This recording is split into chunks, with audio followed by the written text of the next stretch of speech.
Claire, let's start with the Telegraph, should we? And these Tory rebels, these pesky rebels. Well, yeah, and it depends which rebels you look at. I think that one of the papers has said the Tory grandees, and it's Lord Hague and Lord Howard. And to be honest with you, that's just like yawn. You know, there's no difference there. They're the ones who've wanted him out for quite some time. I think, though, the mood has shifted, and this story, and it's on a number of the front pages, is that the people who were not sure whether they were going to stick with him or not are really going to try and go. I think there's a real problem in the Tory party now. And the way they're going to do it, because the rule says they can't do anything for a year, is to get positions on the 1922 committee, so that of which it's got its own internal elections, and that's a backbench committee that makes a lot of decisions about what happens in the Conservative Party.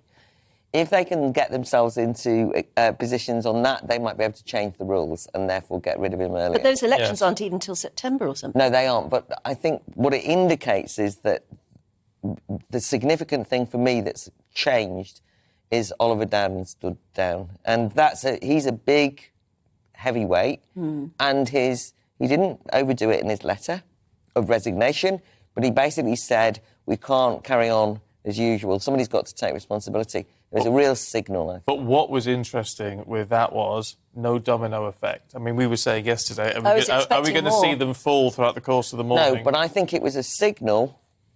Things have got to change, and I think that there will be conversations. No, I mean, Boris Johnson's not going to go unless there's an internal coup in the cabinet, effectively. And there is still this problem that they've got, which is they haven't got a clue about who else to get to do it. Well, it is alleged in at least one of the newspapers today that Oliver Dowden is going to run Rishi Sunak's election campaign. I saw that.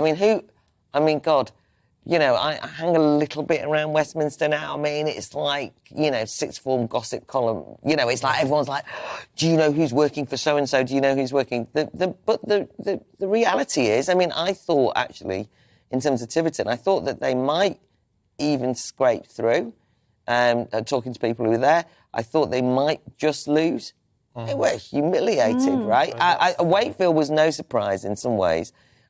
This is very serious for them. But I also thought that Boris Johnson's response, just final thing to say on this, was actually tone deaf. I mean, people have become fed up about the Partygate stuff, but this is now more of an internal Conservative Party row, which is for him to just say, let me get on with the job, this is personality politics. You do think Boris Johnson, the man who said that his personality is the thing in a way, which is promoted as it's Boris's party, it's Boris's Brexit and all the rest of it, you can't then go treat me like just an ordinary politician and let me get on with my job.